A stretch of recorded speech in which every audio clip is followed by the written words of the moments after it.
أشهد أن لا إله إلا الله وحده لا شريك له وأشهد أن محمدا عبده ورسوله أما بعد فأعوذ بالله من الشيطان الرجيم بسم الله الرحمن الرحيم الحمد لله رب العالمين الرحمن الرحيم مالك يوم الدين إياك نعبد وإياك نستعين اهدنا الصراط المستقيم صراط الذين أنعمت عليهم غير المغضوب عليهم ولا الضالين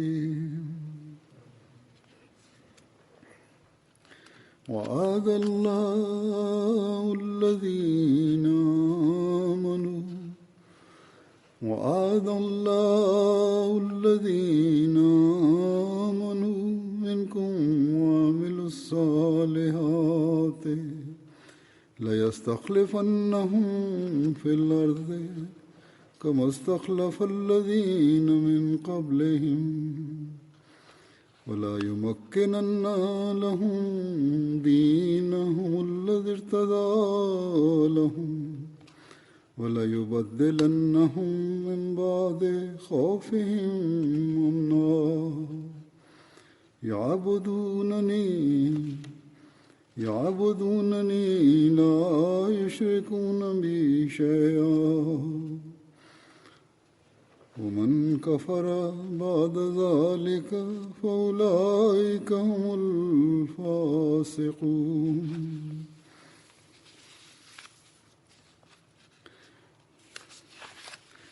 وأقيموا الصلاة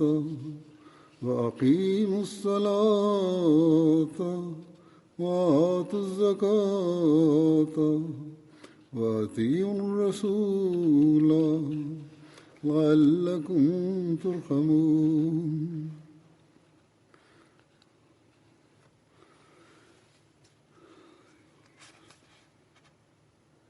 Leren van de Tashahhud, Ta'awuz en Surat al-Fatiha reciteerde Hazrat Khalifatul Masih V, Ayyadahullah Ta'ala bin Nasr al-Aziz, de versen 56 en 57 van Surat al-Nur. De vertaling van deze verzen is als volgt. Allah heeft aan degenen onder u die geloven en goede daden verrichten beloofd, dat hij hen voorzeker tot stedehouders op aarde zal stellen, zoals hij degenen die voor hen waren tot stedehouders maakte, en dat hij de godsdienst die hij voor hen heeft gekozen zeker zal bevestigen, en dat hij hun na hun vrees, vrede en veiligheid zal geven. Mij zullen zij aanbidden en niets met mij vereenzelvigen, maar wie daarna het geloof verwerpen, zullen overtreders zijn. En houdt het gebed en betaalt de zakat en gehoorzaamt de boodschapper, opdat gij barmhartigheid moogt ontvangen.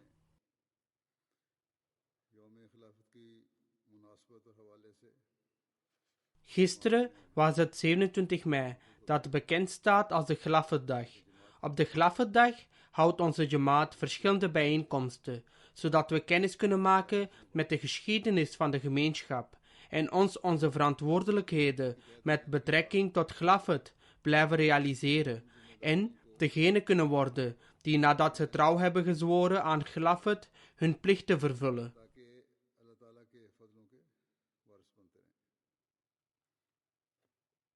Zodat we de zegeningen van Allah de Almachtige kunnen blijven ontvangen. Allah de Almachtige heeft ons gezegend door ons in staat te stellen om degene te accepteren die door Allah de Almachtige in dit tijdperk is gezonden. Die is gezonden om ons te informeren over de ware leringen van de islam. खिलाफत की बैत में आए ताकि उस तालीम को अपने ऊपर भी लागू करें जो En na hem hebben wij trouw gezworen aan Glafet, zodat wij de leringen die ons door de beloofde Messias, vrede zij met hem, zijn gebracht, kunnen implementeren en over de wereld kunnen verspreiden. से मुंसलिक होना हर अहमदी पर Daarom legt het geassocieerd zijn met Glafet Ahmadiyya een grote verantwoordelijkheid op iedere Ahmadi. अदा करेंगे तो तभी हम उस एहसान का हक अदा Alleen wanneer wij deze verantwoordelijkheid vervullen, kunnen we recht doen aan deze zegen die ons door Allah de Almachtige is geschonken. इसमें जहाँ In de verse die ik gereciteerd heb, अता फरमाने खौफ की हालत को अमन में आने का वादा किया है वहाँ ये वादा उस is de belofte van Allah de Almachtige betreffende het vestigen en het veranderen van angst in vrede, afhankelijk van het feit of wij degene worden die een vast geloof hebben, die goede werken verrichten, het gebed in acht te nemen en geen deelgenoten met Allah vereenzelvigen. तुम्हारे अंदर ना हो और इन Men dient zich te onthouden van elk aspect van shirk. अल्लाह ताला Om deze dingen te bereiken is het aanbidden van Allah de Almachtige en de salat absoluut noodzakelijk. Daarom moet men, terwijl men de manier van aanbidding volgt, die Allah de Almachtige heeft onderwezen, de salat verrichten. Verder is het van vitaal belang om op de weg van Allah uit te geven. Daarom moet men op de weg van Allah uitgeven. Gehoorzaamheid aan de heilige profeet, vrede zij met hem, is van het grootste belang. Daarom moet men elk gebod van hem gehoorzamen. याद रखेंगे और अपनी जिंदगी Het is alleen wanneer we ons bewust zijn van deze zaken en ernaar streven om ons leven dienovereenkomstig te leven en wanneer we er werkelijk naar streven om onze eed na te komen, om voorrang te geven aan het geloof boven wereldse zaken. अमल करने की कोशिश करेंगे तो फिर ही हम Dat we werkelijk in staat zullen zijn deel te nemen aan de gunsten beloofd door Allah de Almachtige en werkelijk voordeel kunnen halen uit de gunsten van Khilafat. हकीकी फैज पाने वाले तभी हम होंगे बस ये आयत मोमिनों के लिए एक बहुत Daarom is dit vers een prachtige blijde tijding voor de gelovigen. हमारे लिए फिक्र का मुकाम भी है क्योंकि जो शरायत Maar tegelijkertijd is het ook een gelegenheid om diep te reflecteren, want als we niet aan deze voorwaarden voldoen, kunnen we niet werkelijk profiteren van deze beloning. ज़कात हुकूकुल्लाह की अदायगी नहीं Als men geen salat en zakat verricht en niet voldoet aan de rechten die men Allah en de mensheid verschuldigd is, dan kan men, zoals gezegd, de barmhartigheid en zegeningen van Allah de Almachtige niet verkrijgen. और यौम खिलाफत में ला लेना काफ़ी नहीं है Daarom zal het eenvoudigweg leren over onze geschiedenis en het vieren van Glafedag niet voldoende zijn, totdat we ware dienaren worden. अपनी नमाजों की हिफाजत करने वाले नहीं बन जाते Totdat we degene worden die hun salat waarborgen. Totdat we de rechten vervullen die verschuldigd zijn aan de mensheid en de rechten die verschuldigd zijn aan Allah de Almachtige. इसका ये यौम खिलाफत मना लेना Daarom zal het eenvoudig vieren van de Glafedag ons geen voordeel brengen als wij deze doelstellingen niet vervullen. कि हमारी ईमानी हालत क्या है Daarom moeten wij over onszelf nadenken en het niveau van ons geloof analyseren. और खशियत है क्या हम तकवा की बारीक राहों Vrezen wij Allah de Almachtige? Beoefenen wij de kleinste aspecten van rechtschapenheid? चीज़ से ज़्यादा मोहब्बत करने वाले हैं Houden wij meer van Allah de Almachtige dan van iets anders? रसूल की कामिल फरमाबरदारी करने वाले हैं और फिर साथ ही Zijn wij volledig gehoorzaam aan Allah de Almachtige en zijn boodschapper, vrede zij met hem? Daarnaast moeten wij letten op onze daden en nagaan of ze in overeenstemming zijn met de ware leer van de islam. Zijn onze daden en onze salat alleen maar om anderen te laten zien? हमारा माल खर्च करना ज़कात देना कहीं दिखावा तो नहीं Besteden wij en betalen wij de zakat alleen om het aan anderen te laten zien? हमारे हज सिर्फ हाजी कहलाने के लिए Vasten wij slechts om het aan anderen te tonen? अल्लाह ताला Verrichten wij de hajj alleen maar om als een haji te worden beschouwd? कामिल फरमाबरदारी तो तब होगी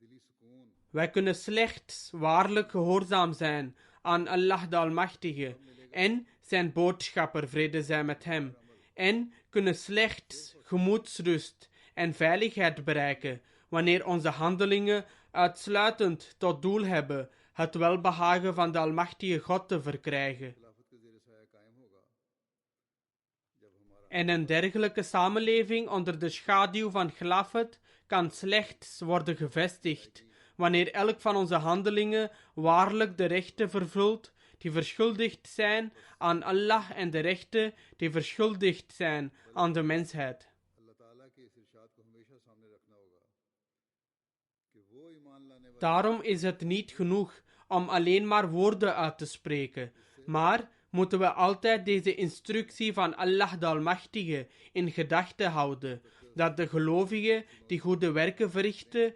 hieruit voordeel zullen hebben. De beloofde Messias, vrede zij met hem, verklaart: in de heilige Koran heeft God de Almachtige het verrichten van rechtvaardige daden samen met het geloof voorgeschreven.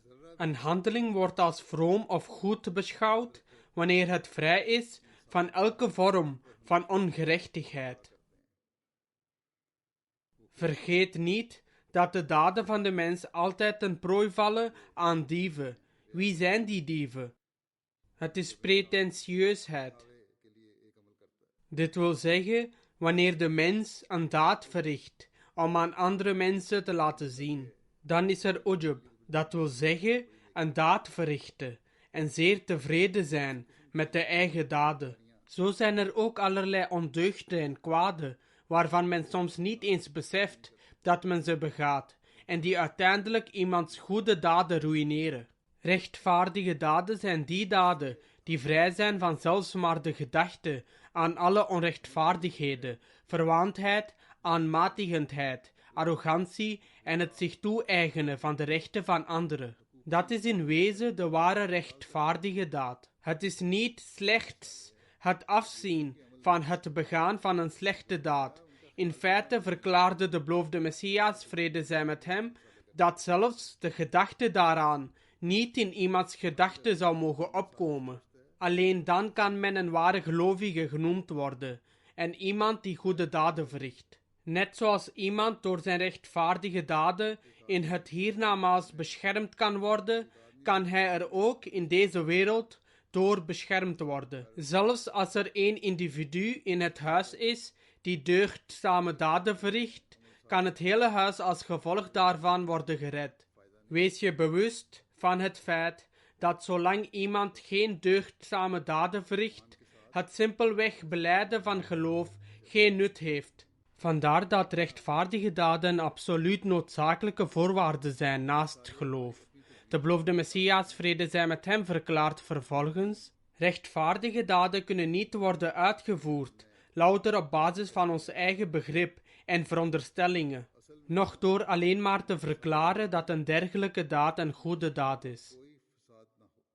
Rechtvaardige daden zijn in werkelijkheid daden die vrij zijn van alle gebreken en fouten. Want saleh is het tegenovergestelde van fasad. Zoals in het geval van voedsel, het kan alleen als gezond worden beschouwd wanneer het nog rauw, nog verbrand is, nog van lage kwaliteit is, maar het is van dien aard dat het onmiddellijk door het lichaam wordt geconsumeerd.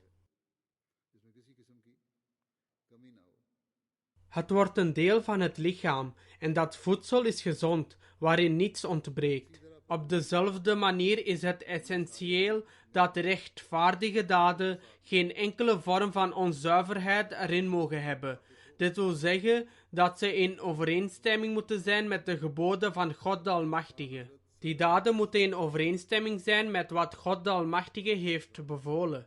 En in overeenstemming met de praktijk van de heilige profeet, vrede zij met hem. De daden moeten in overeenstemming zijn met wat de heilige profeet, vrede zij met hem, deed en demonstreerde. Verder mag er geen aspect van indolentie zijn bij het verrichten van een handeling, noch enige ujub, pretentieusheid of slechts volgens eigen inzicht zijn. Alleen dan zou zo'n handeling als een rechtschapen daad worden beschouwd. Men moet niet zijn eigen definities en interpretaties verzinnen van wat een rechtvaardige daad is, noch blijven veronderstellen dat het dit en dat kan betekenen. In plaats daarvan, als men in woord en in letter handelt volgens de bevelen van Allah de Almachtige en de heilige profeet, vrede zij met hem, alleen dan zal zo'n handeling als een rechtvaardige daad worden beschouwd. De beloofde Messias, vrede zij met hem, verklaart dan: dit is van extreem belang. Als iemand dit stadium bereikt, weet dan zeker dat ze de ontvangers zullen zijn van de zegeningen van de belofte van God de Almachtige. Dit zijn dus de mensen die werkelijk de eed vervullen van het vestigen van Khilafat Ahmadiyya, niet degene die na te zien hoe zij persoonlijk voordeel kunnen behalen, hun eigen interpretaties beginnen te geven van wat een rechtvaardige daad is en wat een maroof besluit betekent. Hun arrogantie overmeestert hen.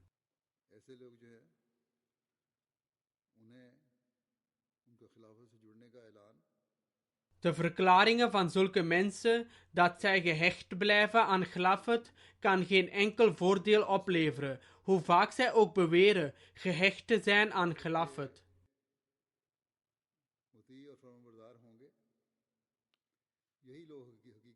Degenen die Khilafat met oprechtheid gehoorzamen en volgen, zijn degenen die een band van loyaliteit zullen hebben met Khilafat in de meest ware zin.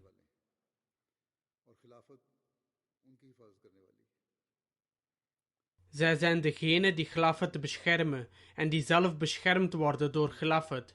De gebeden van de Khalifa van de tijd zullen met hen zijn.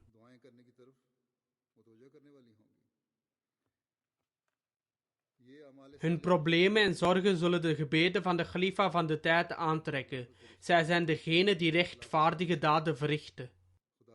En wiens band met Khilafat en de band van Khilafat met hen zijn, terwille van het bereiken van het welbehagen van God de Almachtige.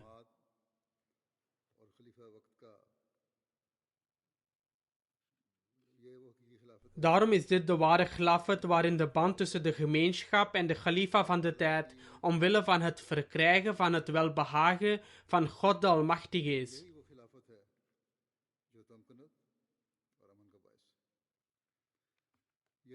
Dit is de Khilafat die een middel van stabiliteit en veiligheid zal zijn. Dit is de relatie tussen de leden van de gemeenschap en de Khalifa van de tijd, die beide in staat zal stellen de gunsten van Allah de Almachtige te ontvangen. Andere moslims wensen Khilafat te vestigen, maar ze willen dit doen door middel van wereldse middelen en planning. Dit kan hen echter nooit baten, noch kan Khilafat gevestigd worden door dergelijke inspanningen, hoe hard ze ook proberen.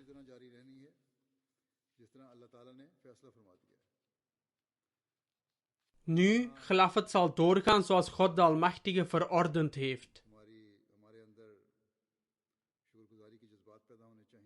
Aan de ene kant moet dit gevoelens van dankbaarheid in ons opwekken en ons doen knielen voor God de Almachtige, dat Hij ons heeft begunstigd met de zegen van Khilafat. Maar aan de andere kant, terwijl we altijd de vrees voor God in ons hart houden, moeten we onze daden beoordelen, om te zien of ze in overeenstemming zijn met de bevelen van God de Almachtige en de heilige profeet, vrede zij met hem, en of onze vervulling van de rechten die verschuldigd zijn aan God en de rechten die verschuldigd zijn aan de mensheid in overeenstemming zijn met de standaard die Allah de Almachtige heeft voorgeschreven.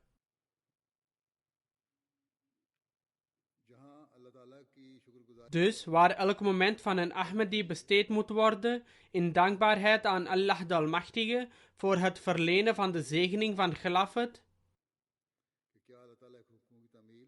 moeten zij ook die tijd besteden aan het beoordelen van zichzelf of zij voldoen aan de geboden van Allah de Almachtige.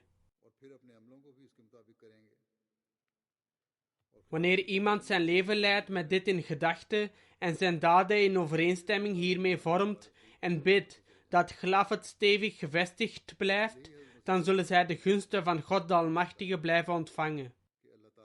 De beloofde Messias, vrede zij met hem, heeft ons precies hetzelfde geleerd. Dat God de Almachtige hem heeft verzekerd dat de instelling van Khilafat gevestigd zal blijven. En deze blijde tijding die hem door Allah de Almachtige is gegeven, zal inderdaad worden vervuld, als we doorgaan met het vervullen van de voorwaarden ervan. In zijn boek Al-Wasiyat beschreef de beloofde Messias, vrede zij met hem, zeer gedetailleerd de instelling van Khilafat. Hij stelt: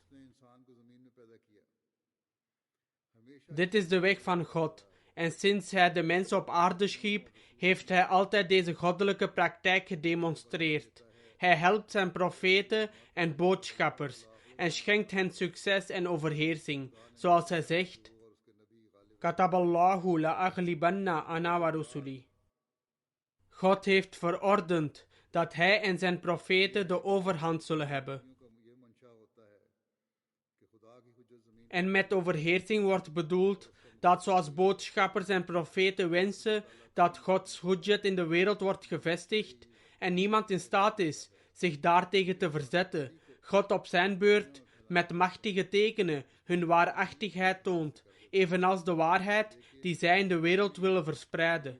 Hij laat hen het zaad ervan zaaien, maar hij laat het door hun handen niet tot volle bloei komen. Integendeel, hij zorgt er eerder voor dat ze sterven op een moment dat blijkbaar een soort mislukking aankondigt, en dat de tegenstanders de gelegenheid geeft de profeten uit te lachen, te bespotten, te beschimpen en te verwijten. En, nadat zij hun buik vol hebben van spot en verwijt, openbaart hij nog een andere dimensie van zijn macht en schept zodanige middelen dat de doelstellingen die tot op zekere hoogte onvoltooid waren gebleven, volledig worden gerealiseerd. Het overlijden van de beloofde Messias, vrede zij met hem, was een schok voor elke Ahmadi en liet hen bedroefd achter. Tegelijkertijd verheugden de tegenstanders zich en markeerde het als een feestelijke gelegenheid. Toen de beloofde Messias, vrede zij met hem, overleed, werden er zulke schandelijke uitspraken gedaan dat men zich zou schamen als men ze hoorde. Er werden zulke afschuwelijke uitspraken gedaan dat men versteld staat dat iemand die gelooft in Allah en de heilige profeet, vrede zij met hem, zich tot zo'n niveau kunnen verlagen. Ik hoef deze kwaadaardige commentaren niet te noemen, maar ik zal enkele van de inspanningen van de tegenstanders belichten, die laten zien hoe zij hun uiterste best deden om de Jamaat te beëindigen na het overlijden van de beloofde Messias, vrede zij met hem. Zij probeerden de Jamaat op te breken en verspreidden leugens dat Ahmadis zich van Ahmadiyyat hadden bekeerd.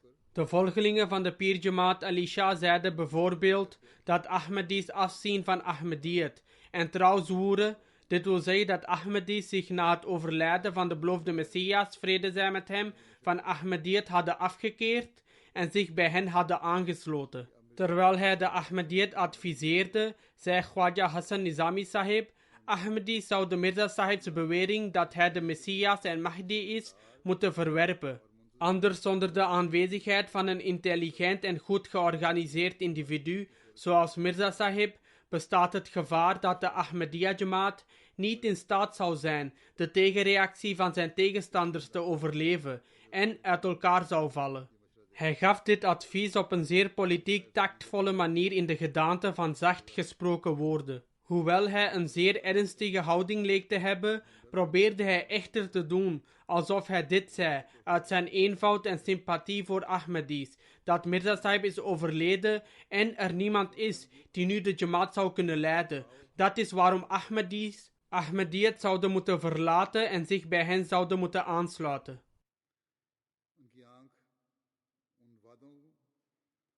Maar weinig wist hij. Hij kon de grootsheid van die belofte niet overzien, die Allah de Almachtige aan de beloofde Messias, vrede zij met hem, had geschonken, waarin Allah de Almachtige hem door openbaring openbaarde dat hij met de beloofde Messias, vrede zij met hem, en zijn geliefde was.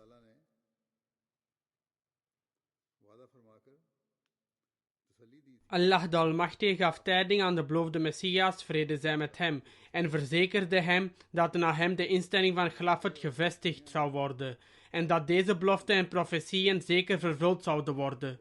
De beloofde Messias, vrede zij met hem, verklaarde dat de gemeenschappen van profeten altijd getuigen zijn van de tweede manifestatie van Gods macht. Door hier het voorbeeld van een profeet te geven, beantwoordt het de twijfels van die Ahmadis met een zwakker geloof, die soms aarzelen om te vermelden dat de beloofde Messias, vrede zij met hem, een profeet was. Dit heeft dit punt verduidelijkt, in zoverre dat de beloofde Messias, vrede zij met hem, zelf verklaart dat zijn gemeenschap de gemeenschap van een profeet is en dat hij zelf een profeet was. Hij verklaarde dat de gemeenschappen van profeten altijd getuigen zijn van de tweede manifestatie van Gods macht, en dat zij die geloven en goede daden verrichten hiervan getuigen zullen zijn. Met betrekking tot de voortzetting van de tweede manifestatie van Gods macht, verklaart de beloofde Messias, alayhi salatu wassalam,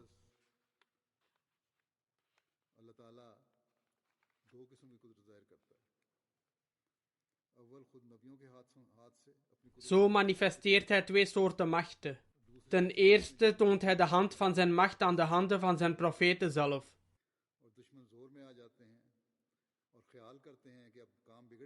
Ten tweede, wanneer met de dood van een profeet moeilijkheden en problemen ontstaan en de vijand zich sterker voelt en denkt dat de zaken in wanorde zijn en ervan overtuigd is dat nu deze Jamaat zal uitsterven.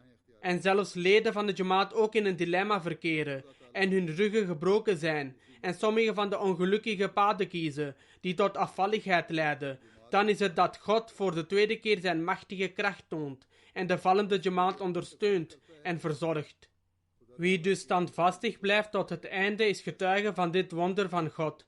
Dit is wat er gebeurde in de tijd van Hazrat Abu Bakr Siddiq, toen het overlijden van de heilige profeet, vrede zij met hem, als ontijdig werd beschouwd en vele onwetende Bedouinen afvallig werden.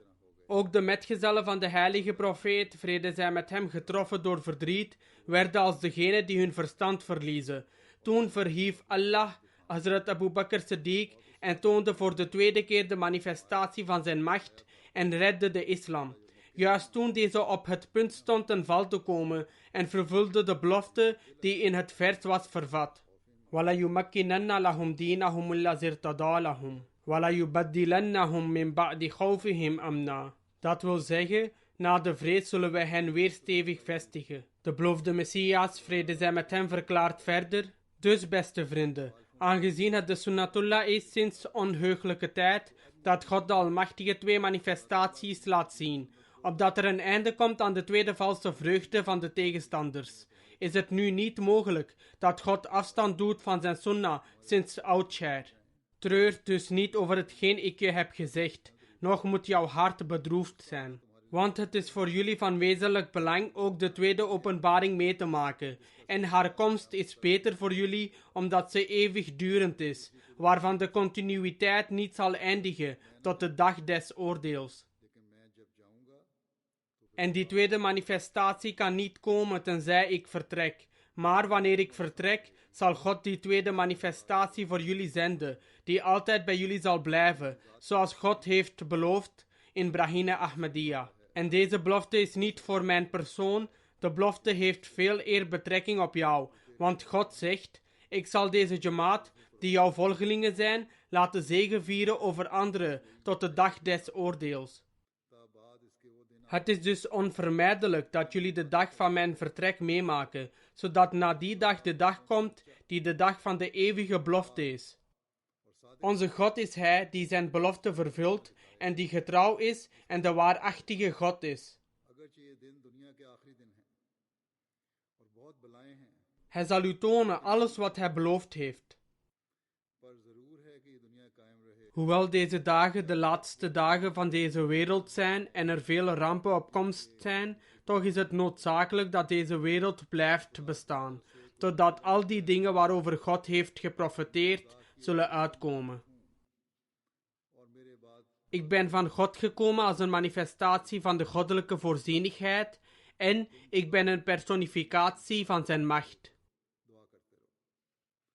En nadat ik ben heen gegaan, zullen er andere personen zijn die de manifestatie van de tweede macht zullen zijn. Dus, in afwachting van de tweede manifestatie van zijn macht, houd je allen tezamen bezig met bidden. Dus, in overeenstemming met de profetieën van de beloofde Messias, vrede zij met hem, die hem door Allah de Almachtige waren geschonken, zijn wij getuigen van de vervulling van Allah's zegeningen, woord voor woord, gedurende de afgelopen 113 jaar. Na het overlijden van de beloofde Messias, vrede zij met hem, begonnen sommige mensen te zeggen dat het hoofd als het ware is afgesneden en dat ze nu niets meer hebben. Sommige van deze uitspraken heb ik eerder genoemd, waarin ze verklaarden dat Ahmadis de Jamaat moeten verlaten, omdat er niemand is om het roer over te nemen. Met betrekking tot Hazrat Khalifatul Masih I verklaarde de krant Curzon Gazette: wat hebben de Mirzais nu nog over? Hun hoofd is afgehakt. De persoon die hun imam is geworden. Dit werd geschreven nadat Hazrat Khalifatul Masih I tot Khalifa was gekozen. Hij zal niet in staat zijn iets anders te doen dan hen de Koran te onderwijzen in de moskee.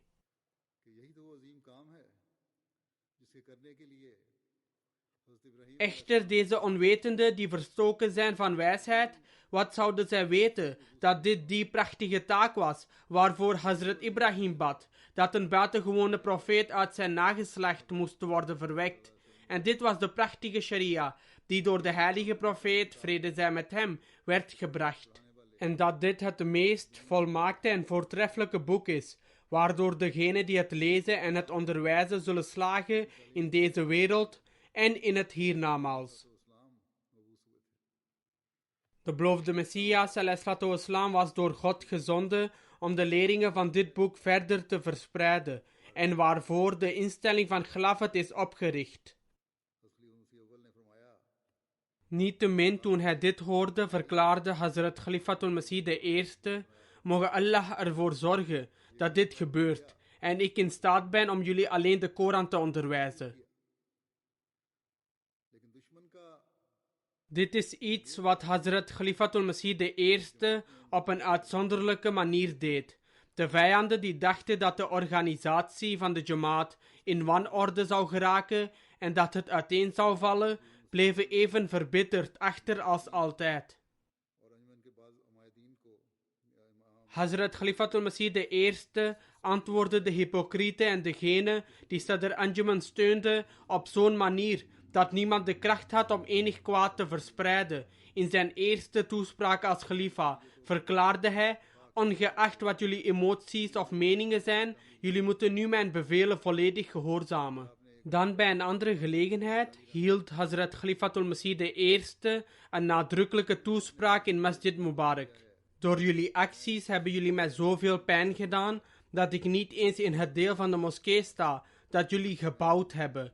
Ik sta in de moskee van mijn Mirza. Dit wil zeggen, hij stond in het deel van de moskee dat in het begin was gebouwd, in de tijd van de beloofde Messias ﷺ, in tegenstelling tot het deel van de moskee dat later werd gebouwd, met behulp van de donaties van de leden van de Jamaat. Hij verklaarde: ik sta niet in dat deel, maar ik sta in het oorspronkelijke deel van de moskee, dat werd gebouwd in de tijd van de beloofde Messias ﷺ, of het deel dat bestond van voor de uitbreiding. Hij zei verder: ik verklaar dat zowel de Anjuman als de Jamaat de Khalifa dienen te gehoorzamen, en beide zouden hem moeten dienen. Dit wil zeggen dat zowel de Anjuman als de gelovigen moeten dienen. De Anjuman is een adviseur. In deze hoedanigheid kan er advies aangevraagd worden. En inderdaad is het vragen van advies belangrijk. Hij verklaarde verder: wie zei dat de plicht van de Khalifa alleen is om de belofte van trouw af te leggen en dat de werkelijke autoriteit aan de Anjuman toebehoort, moet berouwen. God heeft mij geopenbaard dat als iemand van deze jamaat mij verlaat en afvallig wordt, God mij een jamaat in zijn plaats zal geven. Vervolgens zei hij: er wordt beweerd dat de rol van een khalifa alleen bestaat uit het leiden van de gebeden en het aankondigen van de nikah en ook het afleggen van de eed van trouw. Dit kan door elke mullah worden gedaan. Waarom moet er een khalifa hiervoor worden aangesteld? Er is geen bepaling dat een khalifa nodig is om deze taken uit te voeren. Ik hecht geen belang of waarde aan het nemen van een beit van deze aard. De ware beit is een beit die bestaat uit volledige gehoorzaamheid, waarbij men zelfs geen enkele instructie van de khalifa negeert. Zo werden door deze toespraak niet alleen de plannen van de huichelaars verijdeld, maar het bracht ook de vijanden tot zwijgen. De persoon die zij zwak en oud achtte, toen hij sprak met de hulp van de Almachtige God, legde hen het zwijgen op, en zij vielen verslagen achterover. Zij die eens applaudisseerden, werden gedwongen hun gezichten te verbergen. De oprechte leden van de jamaat werden versterkt en zwoeren opnieuw trouw. De wereld keek toe hoe de jamaat zich begon te ontwikkelen en te bloeien. Toen in maart 1914 overleed Hazrat Khalifatul Masih I. Dit incident zond schokgolven door de hele jamaat. Aanhangers van de Anjuman, die onvermurfbaar waren dat de echte opvolger van de beloofde Messias ﷺ de Anjuman was en alleen maar zwegen vanwege Hazrat Khalifatul Masih I, werden opnieuw actief. Op dezelfde manier begonnen de hypocrieten ook met hun activiteiten. Echter in overeenstemming met de belofte van God aan de beloofde Messias ﷺ werd de instelling van Khilafat weer in de hand van Gods steun gehouden.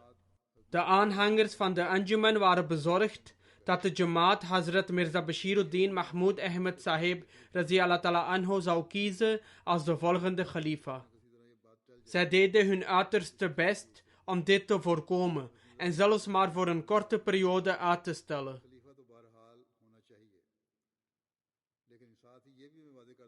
Hazrat Mirza Bashiruddin Mahmud Ahmed verklaarde openlijk: een khalifa moet gekozen worden. Tegelijkertijd wil ik verduidelijken dat ik geen verlangen heb om de khalifa te worden. Wie jullie ook kiezen als khalifa, mijn hele familie en ik zijn bereid om oprecht trouw aan hem te zweren.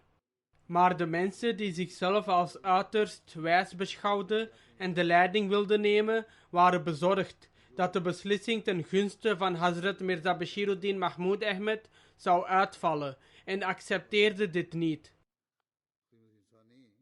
Toen Hazrat Khalifatul Masih II, Hazrat Mirza Bashiruddin Mahmud Ahmed zei dat hij bereid was trouw te zweren aan ieder die zij als khalifa kiezen, maar er moet een khalifa zijn, accepteerde zij dit niet. Niettemin in overeenstemming met het testament achtergelaten door de beloofde Messias ﷺ verzamelden de gelovigen zich in Masjid Noor. En ongeveer 2000 mensen of iets meer dan dit aanvaarden allen Hazrat Mirza Bashiruddin Mahmud Ahmed als hun khalifa.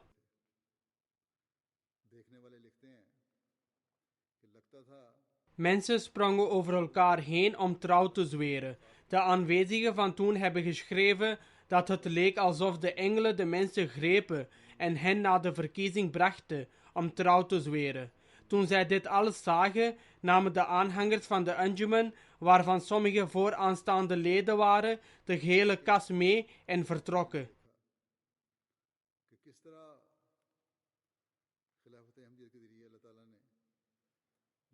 Maar, nogmaals, de wereld is getuige van hoe Allah de Almachtige de grootsheid en majesteit van de jamaat vestigde door middel van Khilafat Ahmadiyya.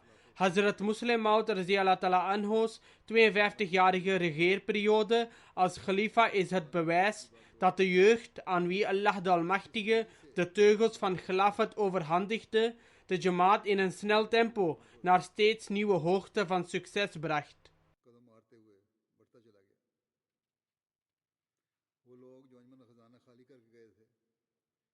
De mensen die de rijkdom van de Anjuman plunderden en beweerden dat de christenen spoedig over Qadian zouden heersen, hun nageslacht ziet vandaag dat Allah de Almachtige steun geeft aan Khilafat Ahmadiyya. En daardoor zien zij dat de christenen onder de vlag van de Messias van Mohammed, vrede zij met hem, komen. Dit is waar wij getuigen van zijn.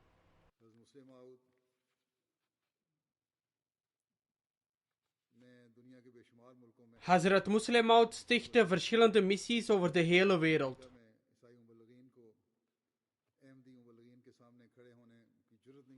In Afrika hadden de christelijke zendelingen niet de kracht of de moed om het op te nemen tegen de Ahmadi-zendelingen. Uiteindelijk moesten zij toegeven dat Ahmadiyyat een groot obstakel werd in de vooruitgang van het christendom. En dit is vermeld in hun verslagen.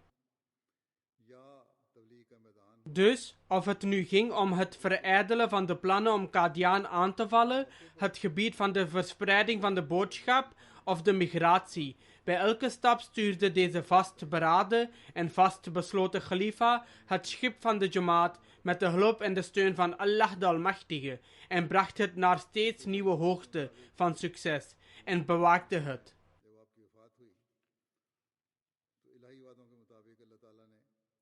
En toen, in overeenstemming met het goddelijk besluit, toen hij in november 1965 overleed, vestigde Allah de Almachtige een ander teken van de tweede manifestatie van Allahs macht.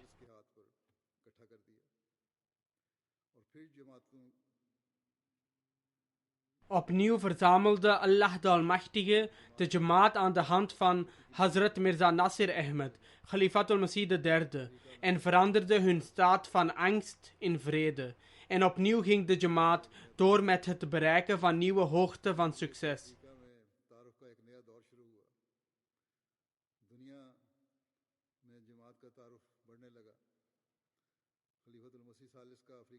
Een nieuw tijdperk brak aan van het oprichten van scholen en ziekenhuizen in Afrika en ook van het introduceren van Ahmadiyyat in Afrika. De Jamaat begon over de hele wereld geïntroduceerd te worden. Hazrat Khalifatul Masih III maakte een rondreis door enkele Afrikaanse landen en dit bezoek had een buitengewone impact. Dit was de eerste keer dat een khalifa Afrika bezocht.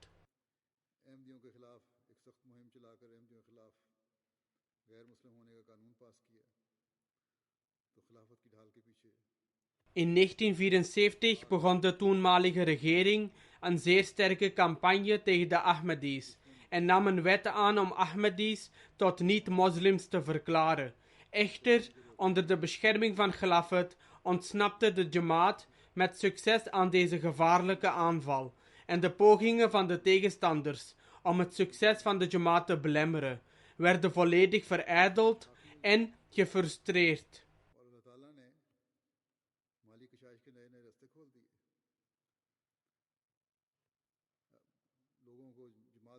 De tegenstanders die dachten dat zij de Jamaat in een uiterst hulpeloze staat zouden terugbrengen, werden echter volledig geruïneerd in hun aspiraties en op hun beurt opende Allah de Almachtige nieuwe wegen van rijkdom voor de Jamaat. In die tijd waren de leden van de Jamaat financieel in een zeer kreupele toestand geraakt. Of eerder, zij probeerden dat, maar Allah de Almachtige schonk hun rijkdom en stelde hen in staat om ook van daaruit te migreren.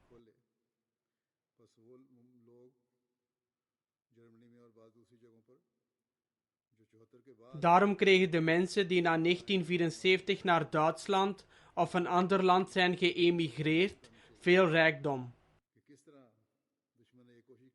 Dus ze moeten hun kinderen en hun toekomstige nakomelingen vertellen dat hoe vijand zich tegen hen had ingespannen, maar dat Allah de Almachtige nieuwe wegen voor hen had geopend in de schaduw van Khilafat en hen 1000 keer meer rijkdom heeft gegeven dan voorheen. In juni 1982 overleed Hazrat Khalifatul Masih III en opnieuw veranderde Allah de Almachtige in overeenstemming met zijn belofte de toestand van angst van de Jamaat in vrede door Hazrat Mirza Tahir Ahmed Khalifatul Masih IV.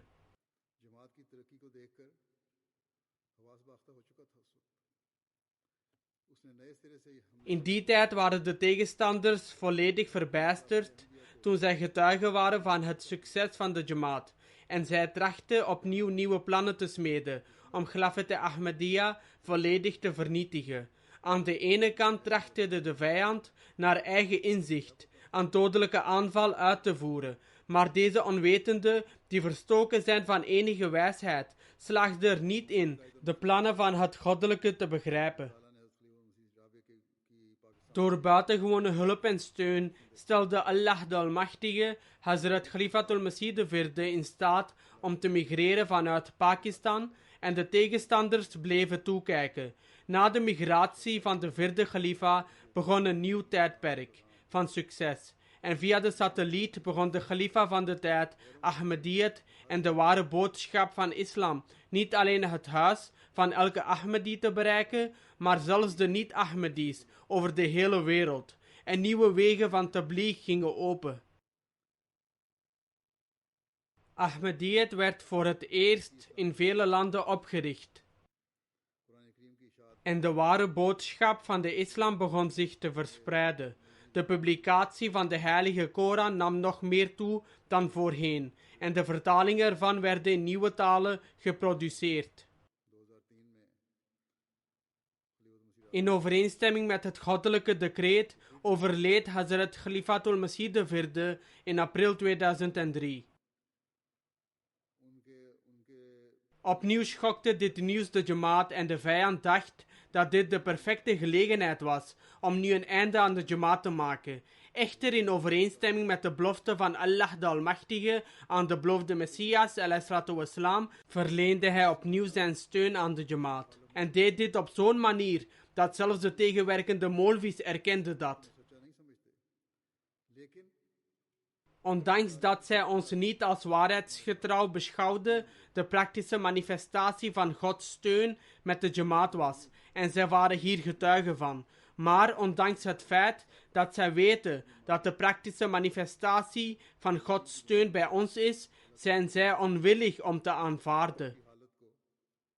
Allah de Almachtige verhoorde de gebeden van de gelovigen en veranderde hun staat van angst in vrede. En door de beloofde Messias ﷺ begon het tijdperk van de vijfde Khilafat in de geschiedenis van de islam.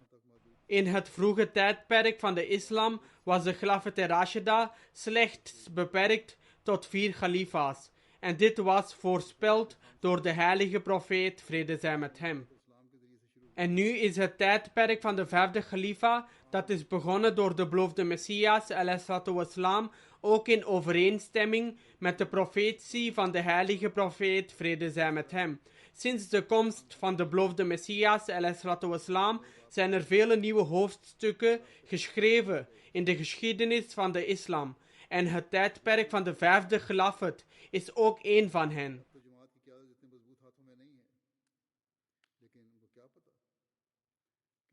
De tegenstanders dachten dat de leiding van de Jamaat niet langer in sterke handen is, maar weinig weten zij dat de ware hand in feite de hand van God is en hij schenkt kracht aan hen met wie hij is en die hij steunt. Vandaag de dag kijken de tegenstanders met grote afgunst naar het succes van de Jamaat, nog meer dan vroeger.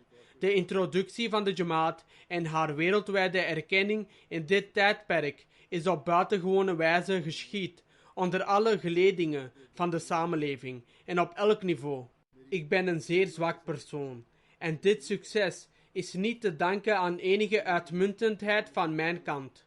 De Ahmadiyya-gemeenschap wordt voorgesteld aan de leiders van de verschillende regeringen van de wereld en in hun parlementen louter dankzij de genade van Allah de Almachtige en in overeenstemming met zijn belofte aan de beloofde Messias ﷺ. Dit gebeurt in vervulling van de profetieën van de heilige profeet, vrede zij met hem. Wij zijn dagelijks getuigen van de zegeningen van Allah de Almachtige, de publicatie van de heilige Koran en de vertaling van de boeken van de beloofde Messias ﷺ in verschillende talen is nog meer toegenomen dan voorheen. Via MTA bereikt de ware boodschap van islam elk land van de wereld. Aanvankelijk was er slechts 1 kanaal en werd het in 1 taal uitgezonden. Nu heeft MTA 8 verschillende kanalen die over de hele wereld opereren. In verschillende landen van de wereld zijn MTA-studio's gevestigd, van waaruit MTA-programma's worden voorbereid. De studio's bevinden zich niet slechts op 1 plaats, maar zijn gevestigd op verschillende locaties in Afrika, Noord-Amerika en Europa. En toch, als we naar onze middelen en bronnen kijken, lijkt het voor ons onmogelijk om dit te doen. Op dezelfde manier wordt de ware boodschap van de islam via de sociale media verspreid.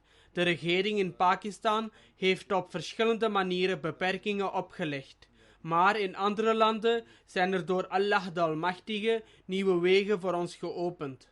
Dan, tijdens de COVID-19-pandemie, heeft Allah de Almachtige ons een nieuwe benadering geleerd van hoe men zijn band met Khilafat kan versterken, namelijk door online of virtuele bijeenkomsten. Op deze manier vinden er verschillende bijeenkomsten plaats en is er directe communicatie tot stand gebracht met de jamaats en kunnen leden directe leiding krijgen van de khalifa van de tijd. Terwijl ik hier in Londen verblijf, ontmoet ik mensen in landen in Afrika of Indonesië, Australië of de Verenigde Staten, enzovoort. Dit zijn allemaal tekenen van de steun van Allah de Almachtige, waarvan wij getuigen zijn.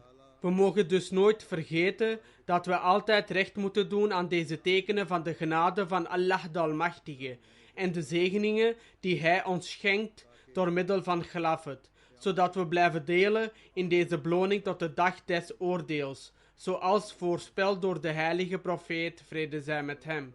Allah de Almachtige heeft zijn belofte om succes te schenken aan de beloofde Messias ﷺ vervuld.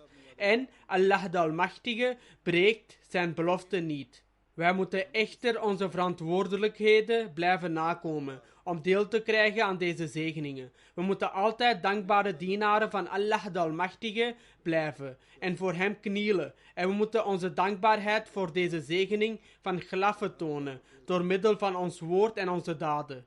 We moeten bereid zijn om elk soort opoffering te maken om onze belofte van gehoorzaamheid aan Khilafat tot onze laatste adem na te komen. Het is alleen dan dat we recht kunnen doen aan deze geest van gehoorzaamheid in onze toekomstige nakomelingen tot de dag des oordeels. Degenen onder ons die bereid zijn om elke vorm van opoffering te doen, terwijl zij standvastig blijven in hun geloof, de beloofde Messias ﷺ heeft hen gerustgesteld dat zij de ontvanger worden van de zegeningen van Allah de Almachtige. In verband hiermee zegt de beloofde Messias ﷺ: denk niet dat God jullie verloren zal laten gaan. Jij bent het zaad dat de hand van God in de aarde heeft gezaaid.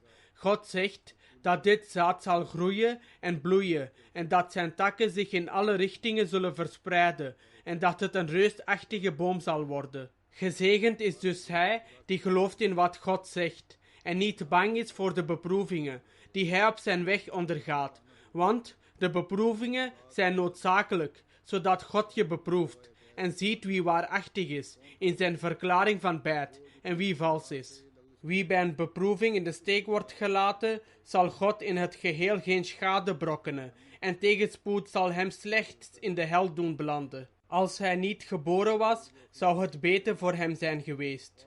Maar zij die standvastig blijven tot het einde, zij zullen door elkaar geschud worden, door beven van rampspoed en door stormen van tegenspoed. Zij zullen door de mensen bespot en belachelijk gemaakt worden en zij zullen door de wereld gehaat en beschimpt worden. Zij zullen uiteindelijk als overwinnaars uit de strijd komen en deuren van zegeningen zullen voor hen worden opengegooid.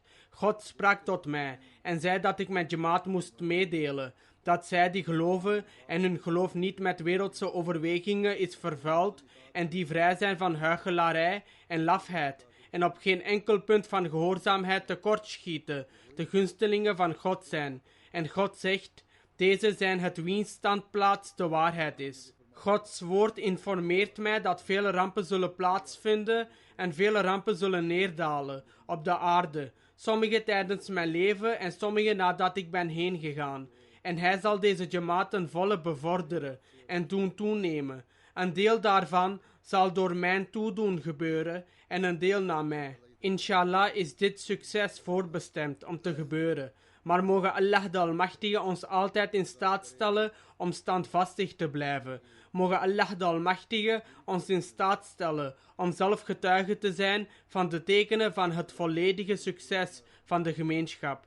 Mogen Allah de Almachtige ons in staat stellen onze belofte na te komen, zodat we getuigen kunnen zijn van de vervulling van de belofte van Allah de Almachtige in ons eigen leven. Mogen ons gebed, onze gebeden en onze daden het welbehagen van Allah de Almachtige bereiken. Mogen wij een waar begrip ontwikkelen van de instelling van Khilafat en dit ook aan onze nakomelingen onderwijzen, zodat onze toekomstige nakomelingen uit deze zegeningen voordeel blijven halen tot de dag des oordeels. Ik vraag nogmaals jullie aandacht voor gebeden. Denk aan de Ahmadis in Pakistan in jullie gebeden. En ook aan de andere Ahmadis die waar ook ter wereld onderdrukt worden. Bid voor de moslims die geconfronteerd worden met onrechtvaardigheden, of zij zich nu in Palestina bevinden of ergens anders in de wereld. Mogen Allah de Almachtige hun ontberingen verlichten en gemak voor hen scheppen. Mogen hij de Ahmadis in staat stellen zich werkelijk aan te sluiten bij de leer van de beloofde Messias ﷺ en ware Ahmadis worden. En mogen Allah de Almachtige de moslims die de beloofde Messias ﷺ nog niet hebben aanvaard in staat stellen om de beloofde Messias ﷺ te erkennen en zijn bijt toe te treden. Mogen wij snel getuigen zijn van de vlag van islam en de vlag van de heilige profeet, vrede zij met hem, die in de wereld gehesen wordt. En mogen we getuigen zijn van de tawhid die over de gehele wereld gevestigd wordt.